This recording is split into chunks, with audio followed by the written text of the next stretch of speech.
e o Marquinho vai fazer o preparo da noite de hoje. Boa noite. Nosso preparo de hoje é do livro Vida Feliz, psicografado por Divaldo Franco, pelo espírito de Joana de Ângeles. Reserva algum período do teu tempo ao serviço sem remuneração, à caridade fraternal, à ação em favor da comunidade. A hora vazia é sempre espaço mental perigoso. Oferece-a ao teu próximo, a alguma sociedade ou agremiação que se dedique à benemerência, à construção de vidas. Pequenas ajudas produzem os milagres das grandes realizações.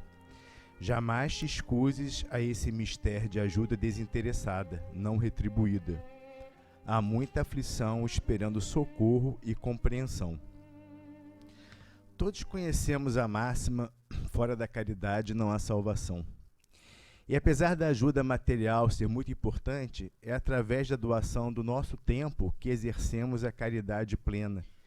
E se pararmos para analisar, uma parte daquele tempo que a gente acaba gastando com atividades meio que supérfluas poderiam estar sendo dedicadas a tantas pessoas e locais necessitados de ajuda.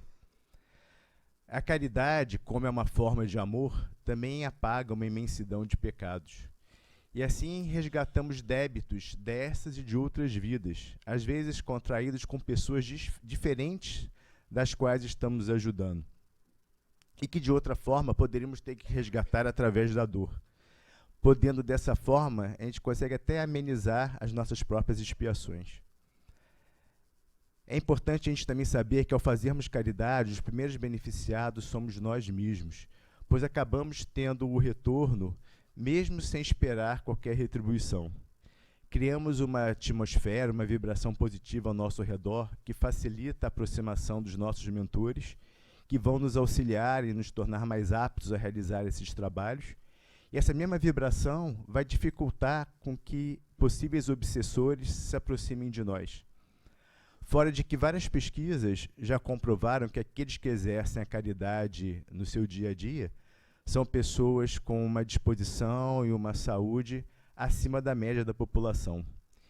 E ao final de cada caridade realizada, a sensação de bem-estar realmente é muito grande.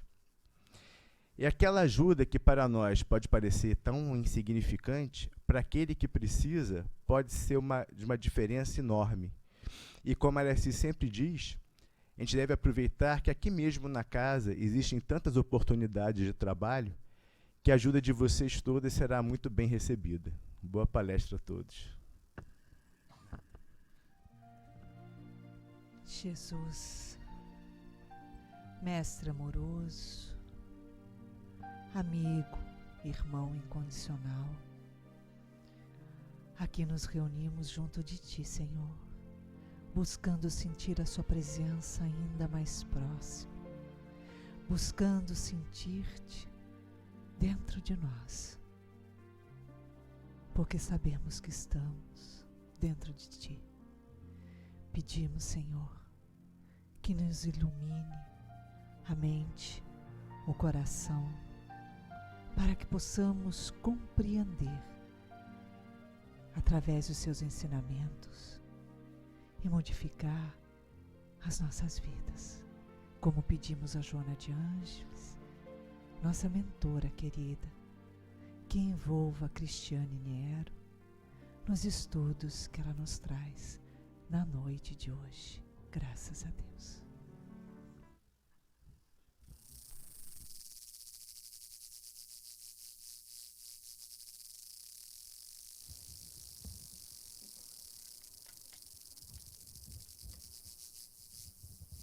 Boa noite a todos.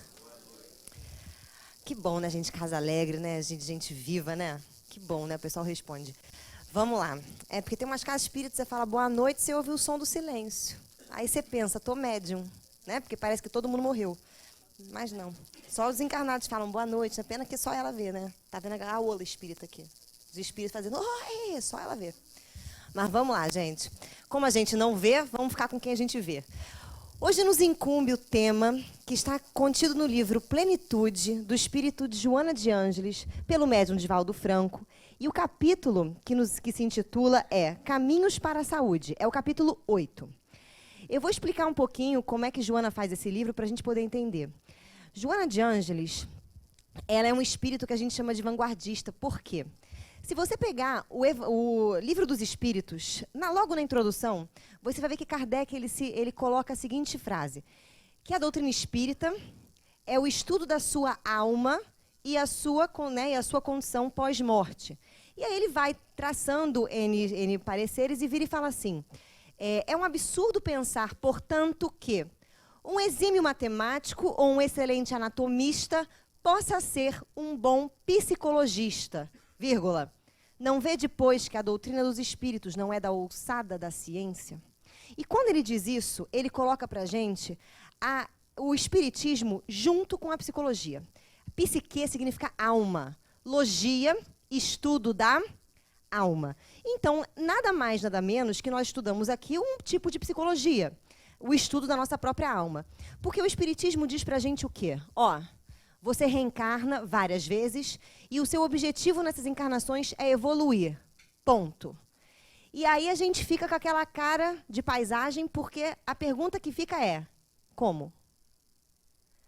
E as pessoas pensam que evoluir é mudar comportamento simplesmente, pensam que evoluir é ter a cara de bonzinho, pensam que evoluir é só fazer o bem ao próximo, ou que evoluir é você ser manso, fingir que é manso, né, gente? Porque depois estoura a gastrite, estoura a afta, a rinite, enfim, a gente vai falar um pouco sobre isso.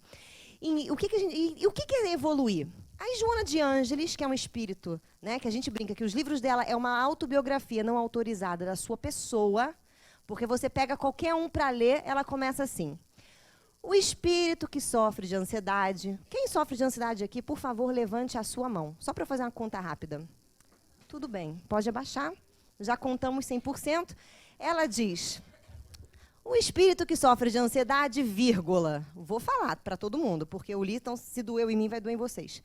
Perturbado, vírgula. Porque faz isso, isso, isso. Aí quando você lê, você faz... Ai, não faço não. E diz que não faz porque esconde isso, isso, isso. Aí você... Tá bom. É isso. Pá. Aí você começa a perceber que Joana tá vasculhando a sua alma. Ela está chegando para você e falando assim, querida, evoluir é você tomar consciência de tudo que tem aí dentro. Não é você ser bonzinho e mostrar né, os seus olhos lindos azuis e a cara de paisagem. É muito mais complexo do que isso. Não é você simplesmente perceber assim. Ai, eu gritei com fulano. Ai, como eu sou mal. Ai, vou parar de gritar. Isso é nadar no raso de boia, tá? Para não se afogar. O que é para Joana autoconhecimento? É isso. Ai, eu gritei com fulano. Ai, que coisa chata. Eu vou mudar isso. Por que eu grito com as pessoas? Por que eu tenho essa atitude? Qual foi a educação que eu recebi? Qual é a crença que eu tenho dentro de mim? O que inconscientemente eu estou querendo provar para o outro, que eu não sei sobre mim mesmo? Deu para perceber? Vai um pouco mais fundo, né? E a Joana escreve livros sobre isso. E neste capítulo, Joana vem falando para a gente exatamente sobre isso. Então, eu vou pegar agora a parte que nos cabe aqui. A Joana começa dizendo isso aqui. Eu vou coisar aqui, tá, gente? Ó. Que eu sou uma pessoa que eu não sou da áreas artísticas, mas eu adoro um desenho. Eu não sou... Aqui. Pega para mim, amor. Eu fico aqui esperando. Vamos que como o Jutema é pesado, a gente faz umas brincadeiras, né, gente? Porque depois eu posso sair daqui odiada. Mas vamos lá. Oi? Verde? O verde acho que é claro. Eu acho que eu quero azul, preto e vermelho. Isso. O segundo Clóvis é verde esperança. É para evoluir. Eu não sei nem do que cor eu escrevo agora. Ui! Vai de azul. Vamos embora, gente. Olha só. A Joana começa dizendo assim, querido, no caso, nós, né? Você sabe para que as coisas entenda tudo, tá? Acontecem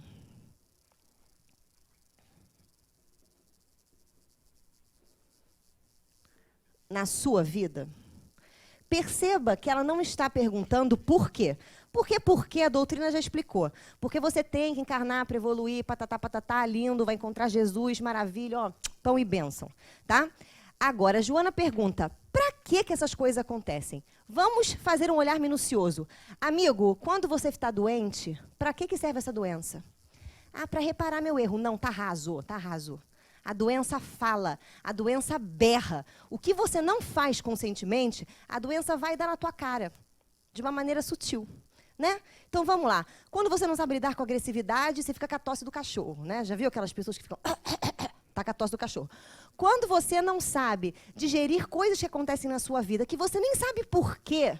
Como assim eu não sei por quê? Às vezes você tem uma piriba com a mãe, piriba com o pai, piriba com o marido, né? Um troço com o teu irmão estranho. O que acontece? Você não conscientiza isso, porque imagina a gente, numa sociedade que a gente está, dizer que você gosta mais ou menos do seu irmão.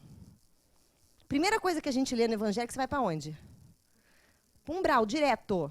Né? Ganhou o passaporte. Ah, eu tenho que amar as pessoas. Não sabe nem o que é amar. Então, resumindo, para que as coisas acontecem na nossa vida? Isso é uma pergunta que a gente deveria fazer para tudo. Para que eu pego o trânsito? Para que eu tenho família? Para que a doença aparece? Para que eu sonho? Para quê? Para a gente poder entrar e mergulhar no sentido existencial da vida. E aí, Joana, para começar o capítulo, começa da seguinte forma.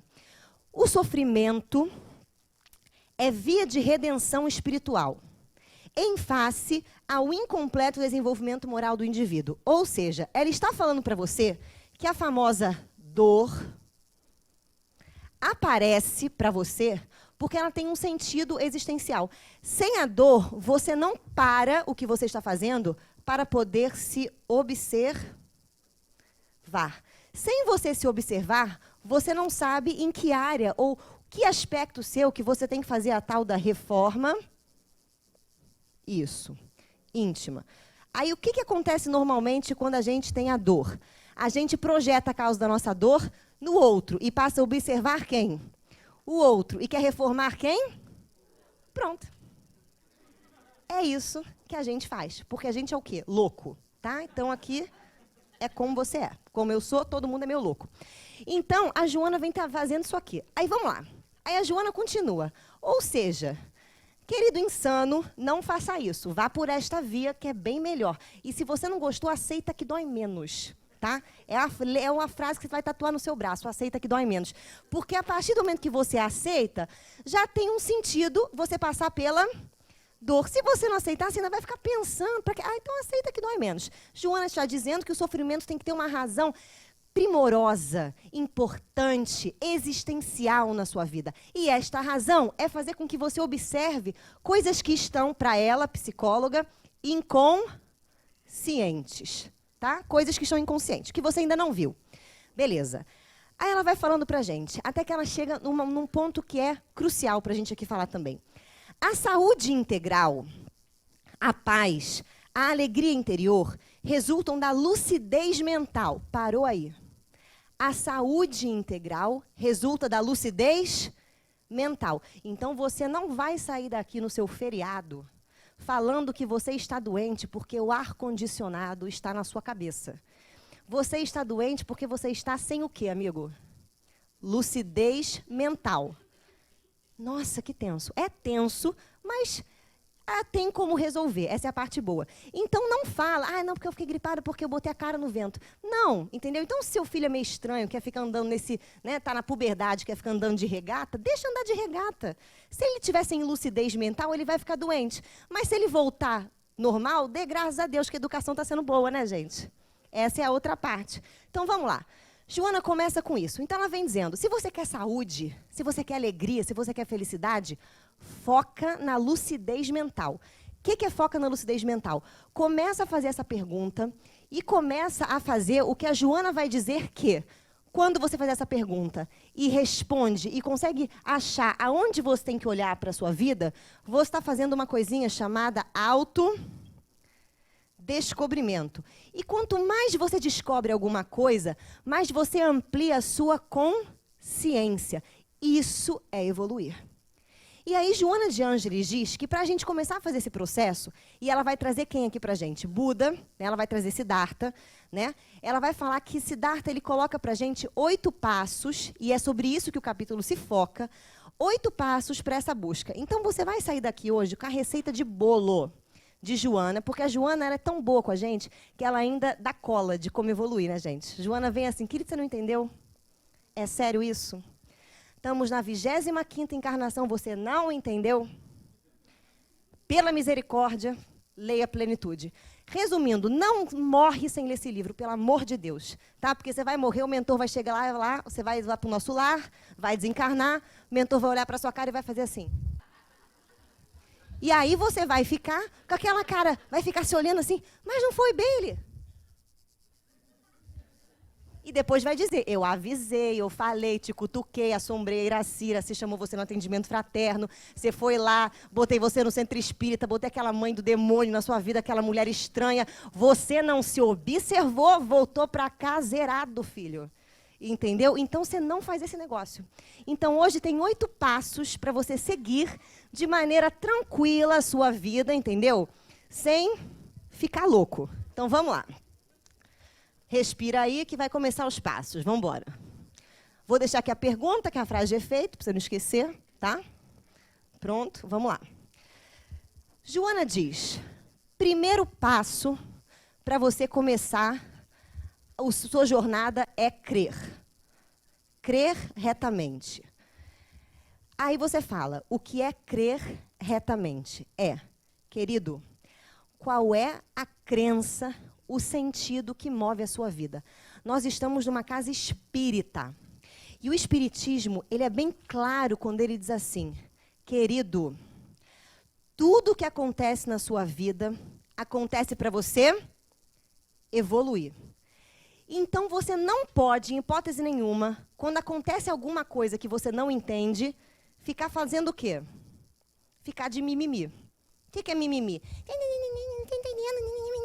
E fica lá remoendo, e fica lá, né?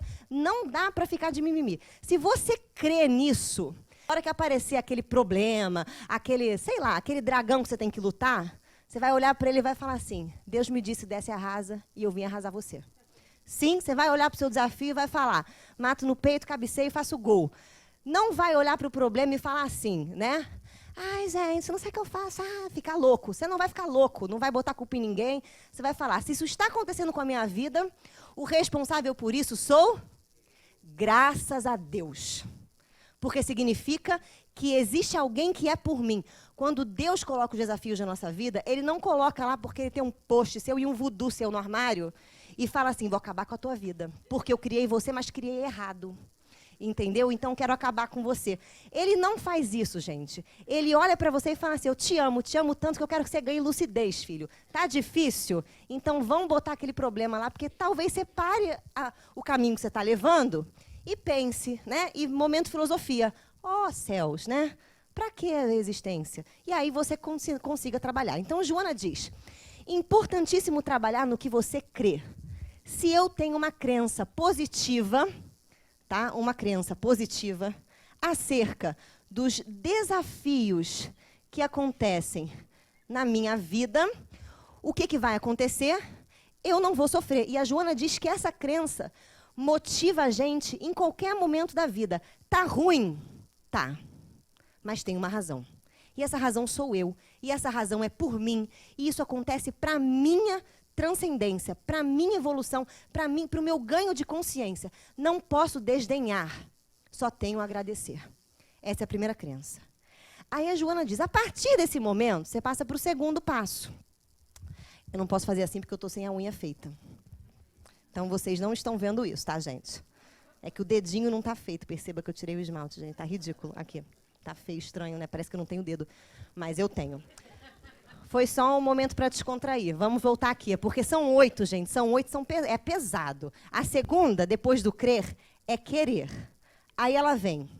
Amigo, quem sabe no que crer, sabe o que quer. E aí a Joana vai falar, porque querer todo mundo quer. Né, gente? Todo mundo quer sentar no pudim. Mas aí, e todo mundo quer sentar no pudim fofinho que saiu do forno. Aquele que você senta e faz, gostou. Entendeu? Todo mundo quer o pé na costa. Todo mundo quer o mel na chupeta. E a Joana fala, amigo, não é assim. A Joana chama o ganho de consciência de um parto transcendental. Alguém já viu alguma mulher parindo, cantando Vem amor, que ali... Natural. Aí a criança vai saindo, a mãe vai ficando feliz, não tem uma dor, uma cara da tragédia. Não dá. Não dá. Então, o que acontece? Saber o que você quer. Se você está encarnado para evoluir, e essa busca psicológica, essa busca pessoal, essa busca é de autoconhecimento, você precisa saber o que você quer. Então, você tem que saber domar o seu ego. O que eu quero? Por que eu quero? Aqui está impresso, né? Implícito, o conceito de liberdade. Liberdade não é você fazer tudo aquilo que você quer. Porque toda vez que você quer fazer alguma coisa, esse fazer se apresenta como um desejo. E a minha pergunta é, você sabe por que esse desejo apareceu em você? E a resposta é a cara de paisagem. Vamos desenhar aqui um coqueiro, não sei desenhar um coqueiro, que é como você está. Cara de paisagem, olha que lindo aqui. Pronto. Tá? Quando a gente não sabe por que o desejo aparece na gente, como assim o desejo? Vou dar um exemplo simples aqui. Você tem fome por 5 razões. Uma delas é fome. As outras 4 são por conta da ansiedade. Quando você aciona na sua mente a área da fome, é a mesma área da ansiedade. Então, pessoas, por exemplo, que têm um histórico de abandono. Ou mãe abandonou, pai abandonou. Como é que mãe e pai abandonam? Quando você é criança, por exemplo, vai levar o seu dedinho cortado para sua mamãe. Cortei meu dedo, verdade. Aí eu levo aqui, mãe, cortei meu dedo. Aí a sua mãe olha para você e fala assim, antes de casar, Sara, você tem 4 anos, você não sabe nem o que é casamento. E antes desse troço acontecer, vai sarar. Isso, gente, são situações de abandono. Essa criança, quando ela estiver em situações de ansiedade, medo e culpa, ela vai desencadear a fome. E como que esse indivíduo come? Ele come igual a 5 mendigos que estão 5 dias sem comer. Você dá um pacote de biscoito para ele, ele come em menos de 5 segundos o próprio pacote. Sabe aquela pessoa que você tem certeza que vem da Etiópia? Que vem de um lugar que não tem comida mesmo, entendeu? Que quando ela come, parece que ela está comendo até o prato. Você fala, amigo, calma, a comida não vai sair andando. Né? Se é frango, está morto. Né? Mas a pessoa fica daquele jeito, ela come por uma questão disso. Então, ela vai ter desejos que vão escravizá-la, que vão fazer com que ela faça coisas que ela não sabe por quê. E ela vai achar que, quando ela dá vazão aos desejos, ela está livre. E, na verdade, ela está escravizada. Outra razão da fome. Você tem fome, por exemplo, quando você é uma criança curiosa, quando você tem sede de autoconhecimento, mas você não teve educação, porque a nossa educação não presta para ensinar a gente a viver. Né? A nossa educação presta para ensinar a gente a fazer conta, para ensinar você... Eu, por exemplo, quando fui pequena, eu aprendi a lançar um foguete para a Lua, nas aulas de física. Nunca lancei nenhum. Nunca lancei. Né? Eu aprendi a fazer contas de estequiometria. A única coisa que eu faço na cozinha é botar sal na água. Ou açúcar, entendeu? Ou uma comida qualquer que não exploda o micro-ondas.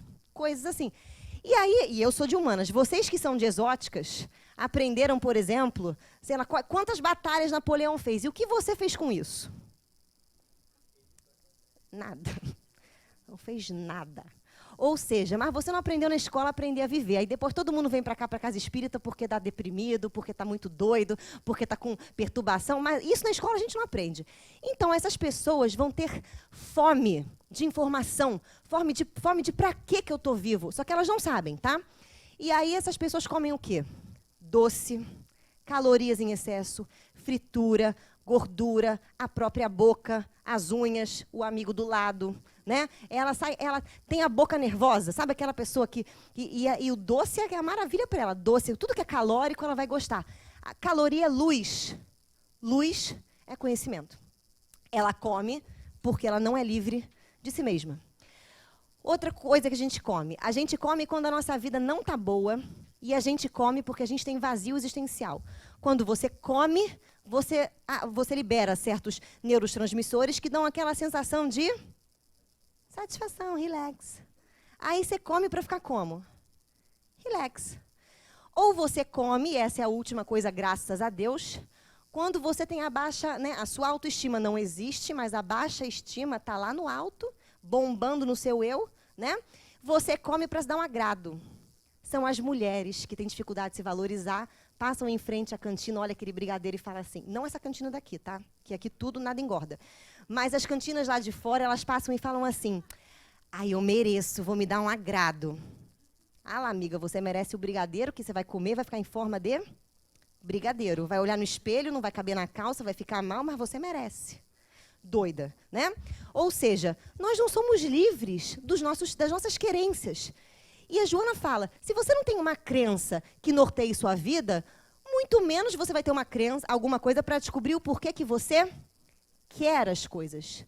Quer ver como é que é outra coisa que a gente coloca? Muitas vezes a gente quer o outro. Quer uma amizade, quer um reconhecimento. Quando eu quero um reconhecimento, quando eu quero uma amizade, eu estou vendo no outro alguma coisa que eu não estou vendo em mim. Então eu tenho posse sobre o outro. E aí, nós não somos livres. Então, saber querer é importantíssimo. Foi, gente? Respira aí. Vamos para o terceiro.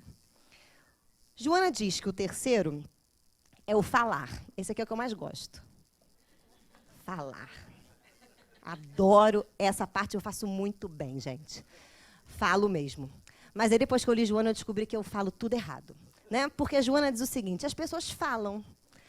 Elas falam porque elas querem falar, elas não sabem nem o que elas estão dizendo. E quem não sabe no que crê, quem não sabe o que quer, não sabe falar. Olha a gente falando. Querido, se você chegar para uma pessoa e perguntar assim para ela, vou chegar aqui para Iraci e falar assim, Iraci, você me ama? Amo. Linda. Tem que amar também, eu sou filha, né, gente? Se não amasse, ia ter um problema aqui explícito. Mas vamos lá. Eu pergunto para ela assim, quanto? O mundo. O mundo tá pequeno. Tá pequeno. Mas eu vou ficar na minha. Amo o mundo.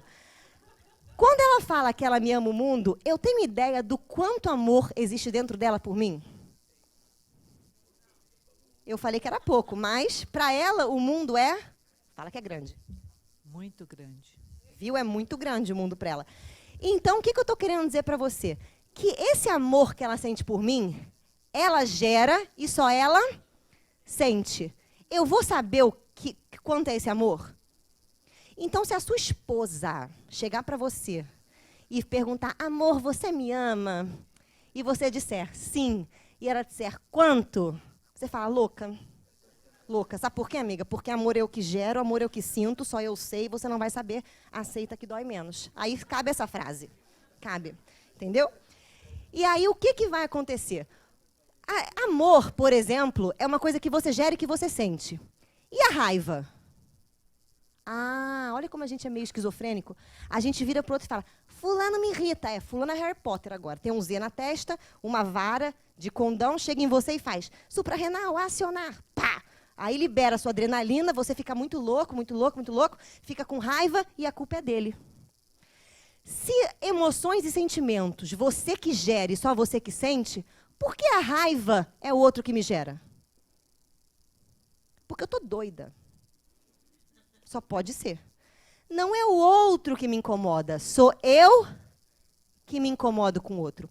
Não é o outro que me encoleriza, sou eu que fico com raiva do outro. Não é fulano que me culpa, sou eu que me sinto culpado. Porque se eu soubesse sobre mim mesmo, eu não me sentiria culpado. Eu não me sentiria pressionada, eu teria pleno controle, autodomínio das minhas emoções. Então, nós falamos errado. E falar é muito complicado, porque vocês já viram aquela história de que quando você quer contar uma mentira, você fala uma vez, fala duas vezes, na terceira você tem certeza que a mentira é o quê? Verdade. Então, quanto mais você diz, porque quando você não sabe de coisas que te incomodam e você projeta no outro, ah lá, fulana tem inveja de mim.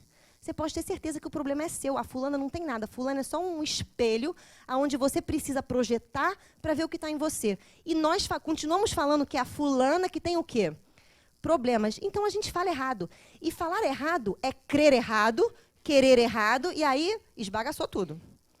Então, precisamos aprender a falar. Agora você entende por que Joana escreve difícil. Porque ela sabe o quê, gente? Falar. E a gente que é meio sonoronha, fica lendo isso aqui. Ai, não entendi o que a Joana falou. Amigo, pega o dicionário, né? Vamos trabalhar isso. É difícil ler Joana? É trabalhoso ler Joana.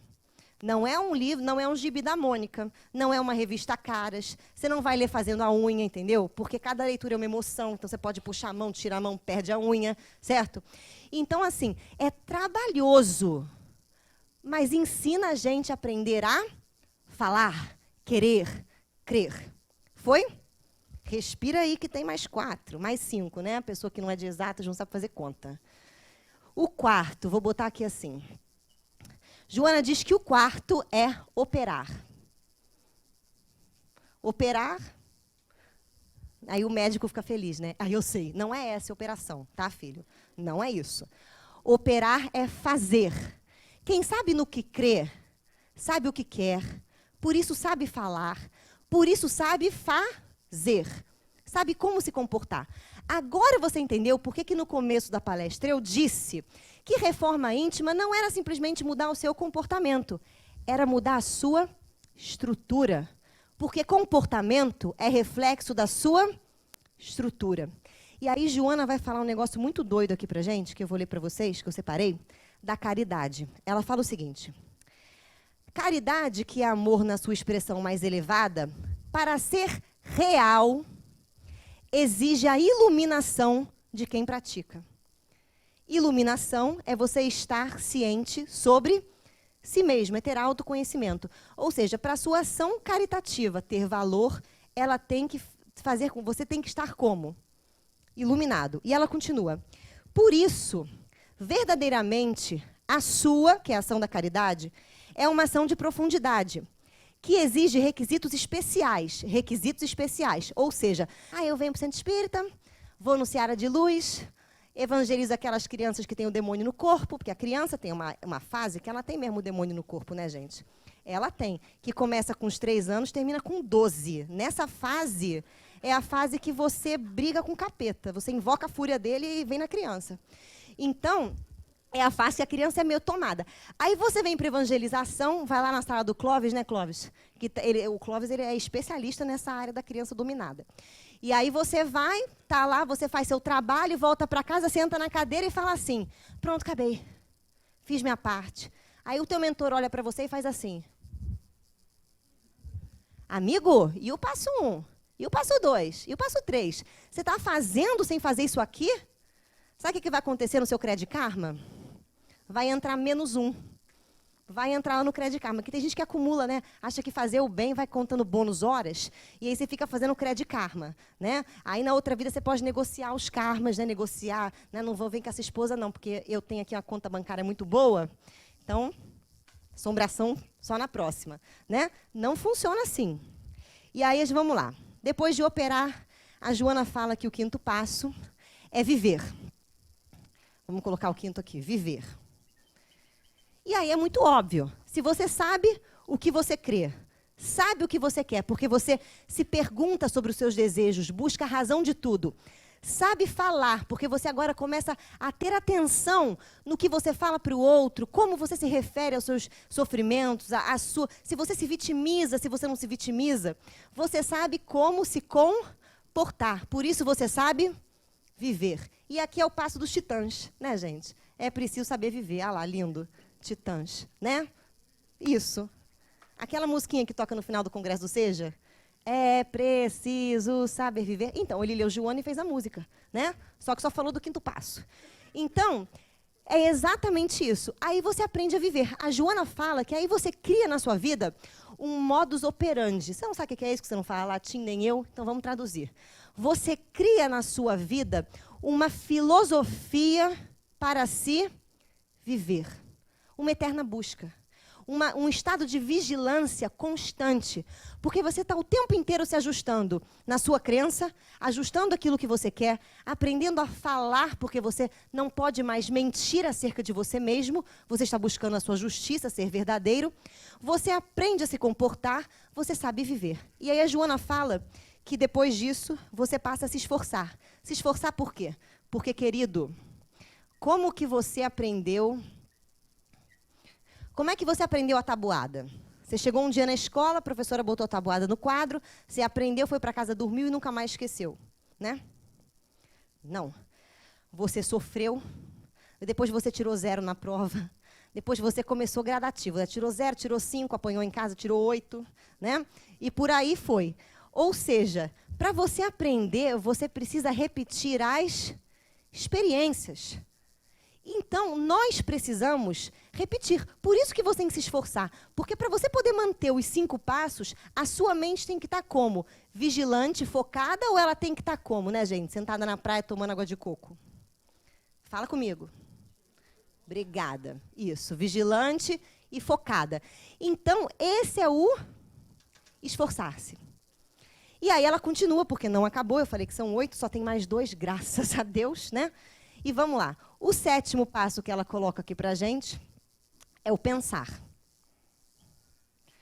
E as pessoas confundem muito. Ai, vamos ter pensamentos positivos. Amigo, se você não sabe o que você quer, nem o que você crê, como é que você vai pensar bem?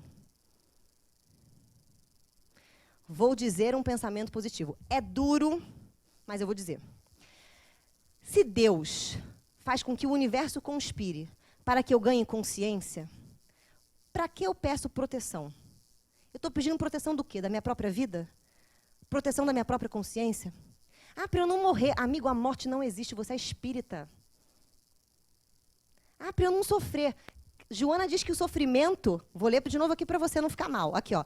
Sofrimento é via de redenção espiritual. Você quer proteção contra o sofrimento, que é o único caminho que tem para você poder se autodescobrir? Loucura! Ou seja, nós precisamos aprender a pensar. O que são pensamentos positivos? Pensamentos positivos são os pensamentos que fazem com que você esteja lúcido. Faz com que você consiga relativizar as coisas. Às vezes, um pensamento positivo, para o olhar do mundano, para o olhar de quem não está nesse caminho, ele não entende. Vou dar um exemplo para vocês. Francisco de Assis, quando ele né, em algum momento, ele vê Jesus, e Jesus diz a ele que ele vai ser o estigmata, né, que ele vai receber os estigmas de Cristo no próprio corpo. E Francisco, em verdade, acha aquilo maravilhoso. Quem em sã consciência pensa que martírio é pensamento positivo? Na boca do mundano, isso é o quê? Ai, louco, você é masoquista, né? Não, mas para Francisco era um pensamento excelente. Aprender a morrer diariamente. Porque esse processo aqui, gente, são várias mortes que você faz. Quando você descobre que você tem que ajustar, por exemplo, o seu querer, você morre para quereres antigos. Você renasce. Isso é uma reencarnação na própria vida. Você reencarna para a vida de uma forma diferente. Você né, ressurge. Então, quando a gente fala que ajustar o pensamento é importante, o pensamento ele vai organizar todas essas ideias que a gente está tendo. Ele não vai deixar que um pensamento, por exemplo, aí vem o pensamento negativo. Quando você está passando por um sofrimento, o pensamento negativo é assim: poxa, mas eu não mereço isso. Isso é um pensamento horroroso. Porque é a mesma coisa que você mandar um e-mail para Deus assim: querido, você errou. Aqui, ó. Não sou eu, né? Não era para acontecer comigo. Você tá meio estranho, Deus. Aí, ó, não queria te dizer, mas estou te dizendo, né? Ou seja, a gente não acreditar nessa sabedoria divina. Então, eu não posso fazer isso. Então, pensar é importante. Foi, gente? Respira agora, que é o último. É o meditar. E aí eu vou explicar o que é meditar. Porque nós temos hoje uma onda uma onda do Oriente invadindo o Ocidente. Assim como o Ocidente invade o Oriente, isso é importantíssimo para a gente ressignificar. Mas as pessoas pensam que meditar é uma coisa física. Quantas pessoas eu vejo que viram para mim e falam assim: eu medito todo dia. Ela senta meia hora do dia dela, fica se respirando, faz o pranayana, senta, começa a fazer ela sente aquela sensação de paz e ela pensa que ela encontrou com o seu Deus interior. E depois sai daquele estado meio anestesiado, porque quando você entra em meditação, você fica parecendo, né, Chico Xavier. Né? Ninguém medita e sai o cão. Você medita e parece que você tomou uma caixa de Lexotan. Né? A pessoa anda mais calma. ela fala mais tranquila, ela não se irrita, ela perdoa. Ela vira até vegetariana, se ela for, né? Uma pessoa que começa aí, né? Porque não ama os animais, mas o sapato é de couro, perceba, né? Mas ok. Então, onde é que a gente entra aí? A pessoa acha que isso é meditar. E aí você lê Joana falando sobre meditação, ela vai dizer, meditação, amigo, é estado ativo. Não tem nada a ver com a sensação física da bem-estar. Você pode estar meditando no meio de um tiroteio. E se por acaso no meio do tiroteio vai estar assim, balas, passem por mim. Você no tiroteio vai estar, é adrenalina. Quero ver meditar na adrenalina. Quero ver ter autocontrole na adrenalina. Joana diz que quem medita e faz a meditação como se fosse um vício, que é esse viciar nesse sentir e achar que encontrou a luz, encontrou a paz, não faz autoconhecimento, porque pensa que só meditar basta. Que só estar nesse estado realiza e resolve as coisas. E não é. Se você não souber por que você sai desse estado, o que te perturba, que desejos inconscientes estão em você, você não está meditando, você está castrando. Vem o desejo, você observa a sua mente, bota o desejo para fora e você nunca vai saber por que ele aconteceu. Sabe o que vai acontecer? Ele vai começar a te perturbar, te perturbar, te perturbar. Aí a Joana diz que acontece o efeito sombra. Uma hora esse desejo te toma. É por isso que a gente vê aquelas pessoas que viraram santas. Já viram isso, né? Todo mundo que medita vira um pouco santo. E aí um dia elas fazem uma coisa horrorosa. Ou elas agem de uma atitude hipócrita. E você fala, gente, mas era tão iluminado, por que está assim? Porque nunca se iluminou. Meditar em sânscrito significa observar a sua mente. Observar a sua mente é observar a sua crença, observar os seus desejos, trabalhar o seu inconsciente, sim. Trabalhar a sua sombra, sim. Trabalhar o que tem dentro de você, que você às vezes não sabe por que te perturba, sim. Isso é meditar.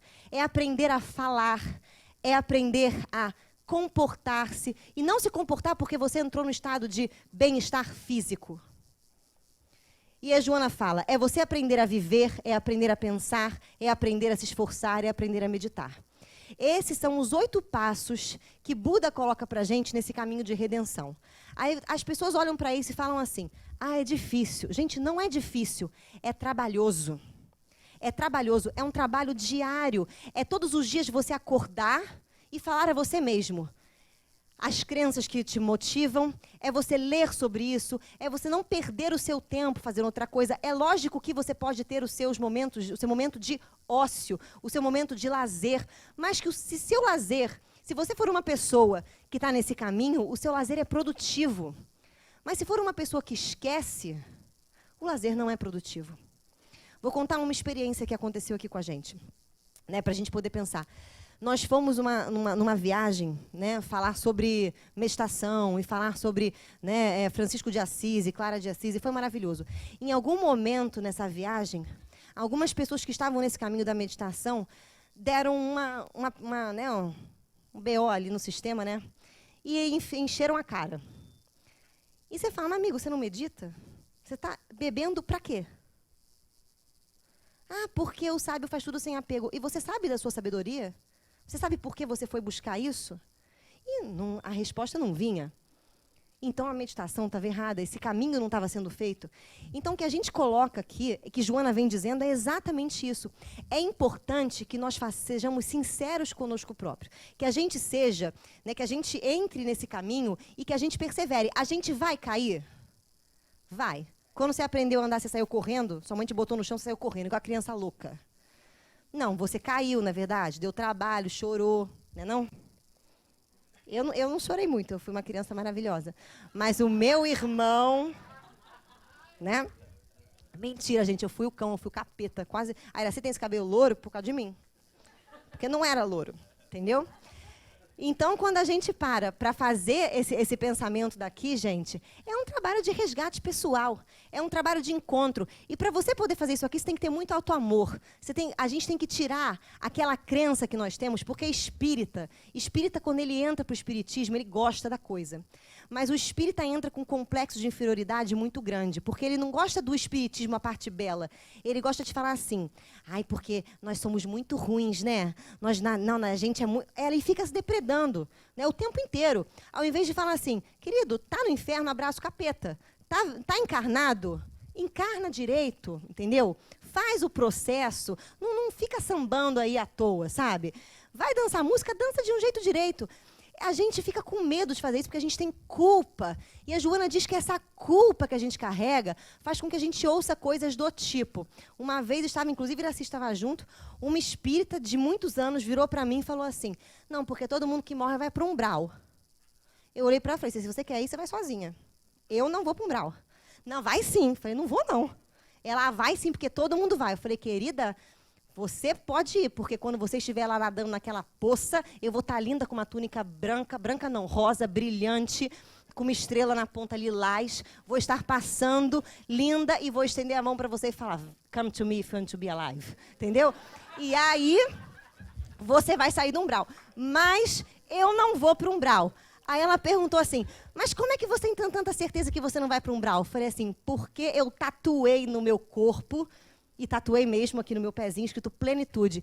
Todos os dias que eu acordo e vou botar os meus sapatos, eu me lembro do caminho que eu tenho que perseguir.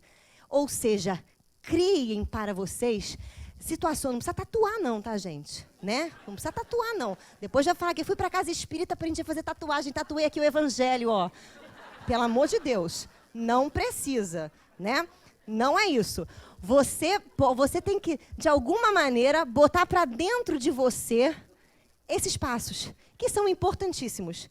Esses passos que fazem com que a gente tenha uma caminhada, uma jornada mais tranquila e motivada. Quando você entende que o universo conspira para que você encontre isso daqui, e por você, a vida fica leve, os desafios ficam mais tranquilos e você saboreia. A palavra sabedoria vem de sabor. Não vem de conhecimento, vem de sabor, saborear. Quando você saboreia o prazer de viver, de se esforçar, o prazer de pensar, a vida fica leve. É por isso que os santos que nós conhecemos tiveram uma vida saborosa, apesar dos desafios, apesar dos martírios que viveram, apesar da entrega, da renúncia, do sacrifício. Eles nunca sofreram. Eles passaram pela dor, mas passaram com alegria, com paz, com sentido profundo. Então, que nós possamos fazer essa reflexão, dar esse voto de alto amor a nós próprios, nos perdoarmos e abandonarmos essa crença maluca que a gente tem de que tem que ficar se culpando, mas simplesmente a crença de que nós temos que ser responsáveis. Eu sou responsável por traçar a minha própria jornada e ela começa aqui. Então, que nós sejamos responsáveis, que nós tenhamos a consciência e, principalmente, que nós tenhamos essa vontade de viver latente em nós. Eu desejo a todos vocês um excelente feriado de reflexões e, principalmente, uma jornada aí para a nossa vida de autoconhecimento e de autoencontro. Muito obrigada a todos. Boa noite.